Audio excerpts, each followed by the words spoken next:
Hi, I'm going to sing a little song with you today. It's a song about two birds sitting on a hill. And the hill are your knees. And the birds are your hands. Here it goes like this. Two little blackbirds sitting on a hill. One named Jack, the other named Jill. Fly away, Jack, fly away, Jill.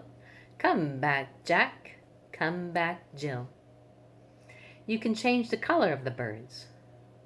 Let's do some bluebirds.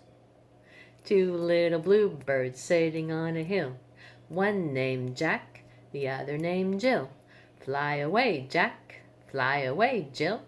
Come back, Jack, come back, Jill. You can also change the names of the birds. I think I'm going to use my name, Sharon. And I have a husband named Dave. So we'll do Sharon and Dave. Two little bluebirds sitting on a hill. One named Sharon, the other named Dave. Fly away, Sharon, fly away, Dave. Come back, Sharon, come back, Dave. Let's do some brown birds. And we'll do Jack and Jill again. Two little brown birds sitting on a hill. One named Jack, the other named Jill. Fly away, Jack, fly away, Jill. Come back, Jack, come back, Jill. Thanks for singing the song with me.